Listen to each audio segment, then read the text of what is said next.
연장하려면 뭘 봅니까? 이력서 보잖아요. 그리고 너가 전문성 있나 없는지 보고 추천서 있냐 없냐 보시고 또 뭐 면접 보고 이렇게 해서 채용을 하잖아요. 마찬가지예요. 도의원들도 원래 그렇게 해서 4년 계약직을 누구랑 도민과의 계약으로 채용이 되는 거거든요. 저는 그래서 지역구 매일 유세할 때마다 4년 계약직 연장해 주십시오. 제가 4년 더 하고 싶습니다. 4년은 했고 4년 계약직을 연장해 주십시오 하면서 했는데 그 말 속에는 뭐가 있었냐면 도민들이 주는 월급을 받고 의정활동비를 받고 내가 의정을 하는 거다. 그럼 저는 역량을 겸비해서 와야 된다는 거예요. 실전으로 도민을 대신해서 도민의 대변자로 왔기 때문에 이 실전. 그래서 저는 그 정치 지망생계도 얘기하지만 도민들에게는 뭘 얘기하냐면 괜당 문화로 생각하지 마시고 이제는 투표는 내가 계약을 체결하는 사람을 의회로 보낸다는 마음으로 정말 전문성 있고 우리를 대변할 수 있는 사람을 1인 1표잖아요. 이재명 대통령도 1표고요. 저도 1표잖아요. 그 막대한 권한을 갖고 있는 것을 바로 할 필요가 있다. 그래서 이거는 여러 도민들도 실전이지만 의원도 실전이다. 그래서 그러한 사람들을 보내는 게 의회가 45명의 의원들이 오면 더 탄탄해질 거라는 말씀을 좀 드리겠습니다. 제가 입법 활동과 관련한 얘기를 좀 풀어도록 하겠습니다. 제가 2018년에 들어와서 첫 번째 개정했던 정부 개정이죠. 제주특별자치도 유니버설 디자인 조례였습니다. 유니버설 혹시 디자인이라는 게 어떤 게 아세요? 답이 나와 있습니다. 연령, 성별, 신체 능력, 국적 등에 관계없이 모든 사람이 편리하게 제품도 깁니다. 환경, 건축, 서비스 등을 안전하고 쾌적하게 이용할 수 있는 디자인. 여기 지금 제가 처음 2018년에 왔을 때의 의회입니다. 지금은 이렇게 안 돼 있습니다. 여기 보세요. 여기가 단상이거든요. 근데 제가 여기가 지금 높아요. 앉아서 하기 때문에 여기에 앉으면 얼굴이 안 보이지 않습니까? 그래서 저 혼자 따로 단상을 만들어서 이렇게 5분 발언을 한 겁니다. 이거를 혹시 검색하지 마십시오. 근데 얘기를 하겠습니다.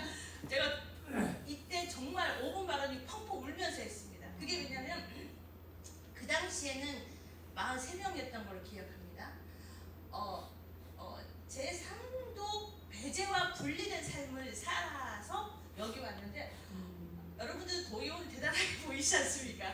근데 도의원의 43명 중에 배제와 분리를 받고 있다 보니 5분 발언이 유니버설 디자인에 대한 5분 발언이었거든요. 그 당시 도지사님은 원희룡 지사님이었는데 원희룡 지사님이 유니버설 디자인과 관련한 예산이라든가 정책에 대한 5분 발언이었습니다.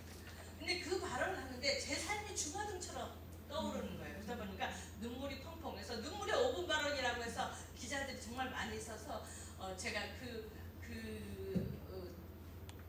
울려고 간 게 아니었는데 눈물이 났다라고 얘기했는데 이 상황에서 제가 그러다 보니 이 유니버설 디자인의 전부 개정을 하게 됐습니다. 네.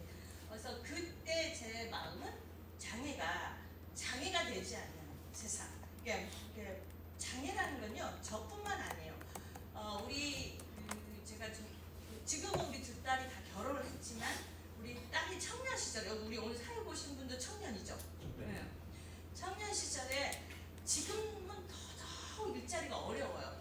당시에도 일자리가 어려울 때 결국은 본인이 2년이 아닌 4년째 이제 복학을 하면서까지 일자리를 구하려고 했는데 지금은 일자리도 있고 결혼도 다 있는데 당시 그 얘기를 하더라고요. 나는 이렇게 노력하는데 왜 일자리가 없냐, 직장이 없냐. 저는 이것도 장애가 되지 않는 세상이라는 거 생각을 합니다. 그 개인의 문제가 아니거든. 사회가 해결해줘야 되는 문제거든. 우리는 이러한 사회를 해결하기 위해 그리고 민원들이 그리고 도민들이 그리고 주민들이 시민들이 잘 행복하게 살기 위해서 이렇게 도전을 했게 됐고 유니버설 디자인이라는 건 환경부터 제품 그리고 저는 좀 확장된 생각을 하는 게 관계도 유니버설 디자인이라고 얘기를 합니다. 그게 뭐냐면 예로 청각장애인하고 시각장애인이 상상력에서 어떻게 소통을 해야 될까 만나면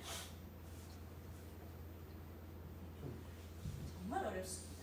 두 분 당시 당사자가. 근데 여기에 통역사가 있어야죠. 이게 유니버설적 디자인이라고 생각을 합니다. 어느도 누구도 불편하지 않는 세상. 그래서 이래서 첫 번째 전북 개정에 했는데 이 개정으로 해서 어떤 변화가 있냐? 2018년에 개정한 겁니다. 2018년에서 활성화 지역, 유니버설 지대는 활성화 구역을 지정을 하게 됐고, 활성화 구역을 화북 어린이공원, 한라도서관, 탑동강자, 신산공원, 서귀포 문화광장, 삼화해수욕장 등 여러 구역들이 활성화로 지정이 됐고 예산이 편성이 됐습니다. 네. 그래서 지금 보시면, 지금 잠깐만요. 지금 보시면 요거만 묶고 영상 볼게요. 지금 보시면 이게 삼양해수욕장이거든요.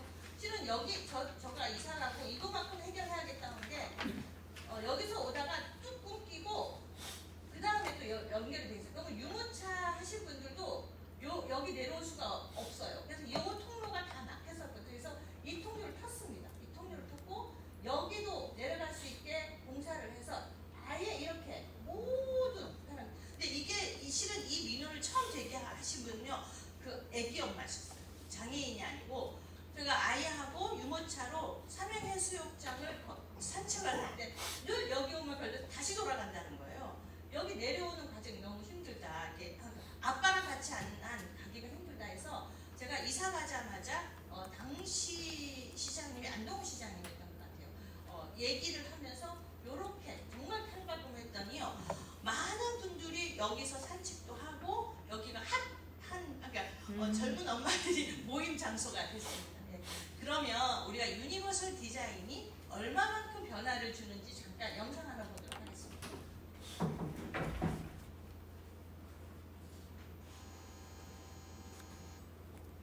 평범한 일상 속 무심코 지나쳤던 장소에 모두를 위한 디자인이 있습니다.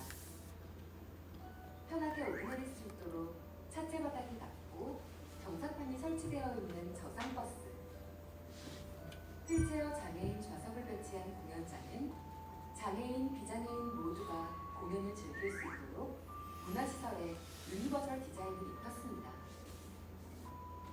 키가 작은 어린아이도 혼자서 어려움 없이 손쉽게 이용할 수 있는 낮은 높이의 음수백, 휠체어나 유모차도 이동하기 위한 완만한 경사로를 구성된 산책로입니다. 이 모든 것은 타인에 대한 공감의 시작이자 세상을 바꾸는 따뜻한 디자인입니다. 픽토그램은 단순하고 눈에 잘 띄는 이미지로 쉽고 빠르게 이해하도록 해 멀리서도 찾을 수 있도록 도와줍니다.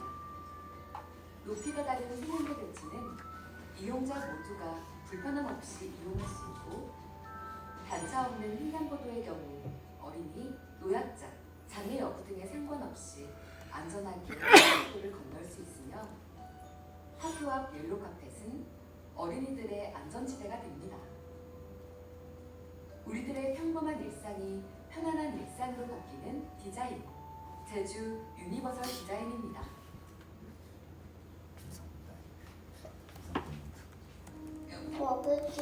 우리가 그 유니버설 디자인하면 편의시설만 이렇게 기억이 되거든요. 근데 지금 우리가 옛날로 한번 돌아가 볼까요? 학교에 운동을 할 때 야구 글러브가 오른손용이 대부분이었습니다. 왼손이었어? 왜 끄덕끄덕해? 네, 왼손을 주 사용하는 사람은 야구 글러브를 사용할 수가 없었어요. 지금 우리가 쓰고 있는 가위도 보십시오. 가위도 거의 오른손용으로 되어 있습니다. 왼손용이 없거든요. 구비가 되어 있지 않나요? 근데 단 한 번도 우리가 어릴 때는 이거를 구비해주세요라고 얘기를 못했어요. 근데 지금은 모두가 편하게 이러한 디자인, 제품들이 구비되어야 되고, 그리고 이러한 건축과 관련한 부분들도 개선이 돼야 된다. 근데 우리는 편의시설만 생각하는 부분에서 조금 더 넘어서 제품, 디자인까지 가는데, 저는 이제 그 세탁물을 이렇게 옛날에 기억나세요? 발 불러서 이렇게 냈었잖아요. 드럼 세탁기가 딱 나오고 제가 뭐라고 이거 내 거다 라고 해서 제가 그냥 앉은 상태에서 그게 가능한 거예요. 그 공간만 있으면 다른 건 안 됐었거든요. 그러니까 이러한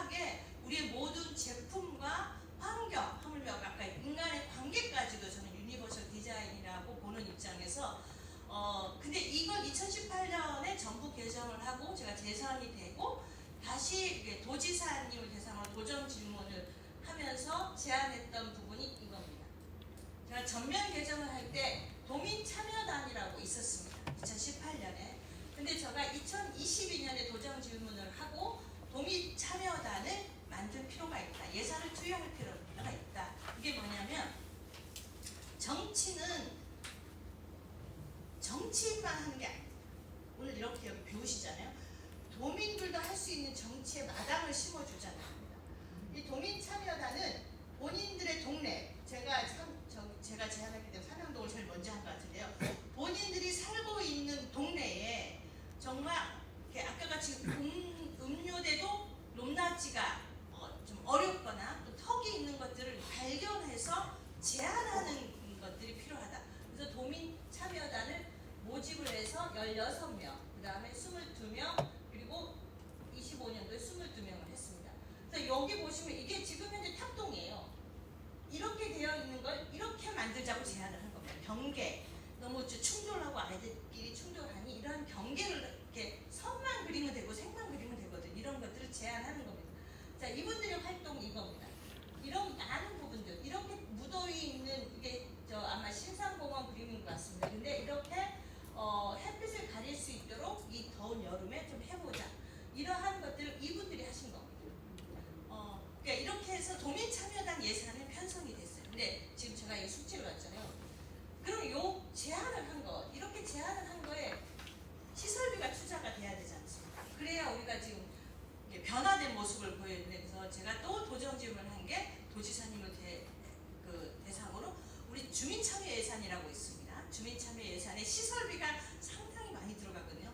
그 시설비 중에 1%만 유니버설 디자인 관련한 시설비로 책정하는 건 어떠냐라고 제안을 좀 드렸습니다. 그래서 내년 예산에 한번 보도록 하겠습니다. 제가 이 말씀을 드리는 건 하나의 법안이 나왔다 하더라도, 조례가 나왔다 하더라도 예산이 편성되고 실행되는 단계는 상당히 오래 걸린다.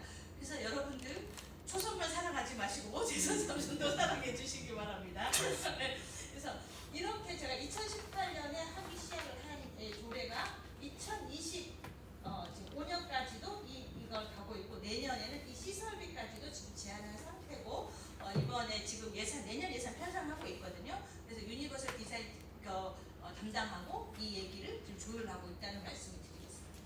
자, 이제 두 번째, 아까는 제가 첫 번째 법안으로 만드는 것다면요, 이 조례는 첫 번째 TF팀을 짠 겁니다. 제가 7월 1일 입성을 했는데 7월 2일 날 가정박 청소년 자립지원에 관한 조례를 만들겠다고 7월 2일 제주도의 가정박 청소년을 지원하는 모든 분들하고 저희 방에 모였습니다. 그래서 TF팀을 짰습니다. 저는 조례를 할 때 아까 선생님이 말씀하셨죠. 국회 법안을 할 때 그 사람들 얘기를 듣느냐라고 이렇게 하셨는데, 저는 조례를 제정할 때 개정 단순한 문구가 아니고 제정할 때, 정부 개정을 할 때 이런 절차를 좀 거치는 의원 중에 하나입니다.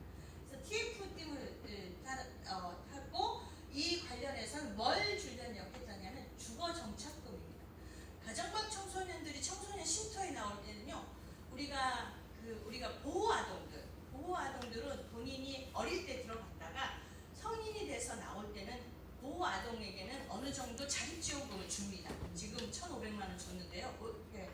근데 가출 청소년이란 단 하나 용어 때문에 이 친구들이 청소년 쉼터에서 나올 땐 그냥 빈손으로 나옵니다. 그래서 저는 이 가출 청소년이라는 용어를 가정박 청소년으로 바꿔야 된다.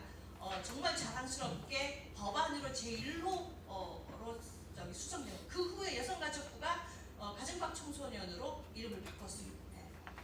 이거는 국가권익위에서 권고사항이기도 했어요. 가출은요, 스스로 나가다예요. 가정박은요, 본인이 가정박에서 생활할 수밖에 없는 상황이 발생한 거거든요. 학교박처럼. 우리가 아동이 학대를 받는 거에 대해서는 되게 민감해요. 청소년은요, 어떻게 집을 나오냐면, 아동의 학대에서 청소년이 되면 조금 힘이 커진 거예요. 엄마 아빠한테 그 학대에 저항의 힘이 생긴 겁니다. 근데 저항하다 안 되면 나오는 거예요. 이거를 스스로 나왔다고 할 수 있느냐라는 부분이거든요. 그래서 저는 그래서 가정방 청소년이 맞다라고 해서 2018년 7월 2일 날 TF팀을 뽑았는데 재정을 보십시오. 2020년 6월 10일. 왜 이렇게 오래 걸렸냐? 일단 보건복지부 가정방 청소년 용어가 없다. 우리가 모든 조례를 만들 때 상위법이 없다가 정말 커요. 상위법이 있어야 된다. 근데 상위법이 없다. 정의의 상위법이 없다가 컸고요. 그리고 이 주거정책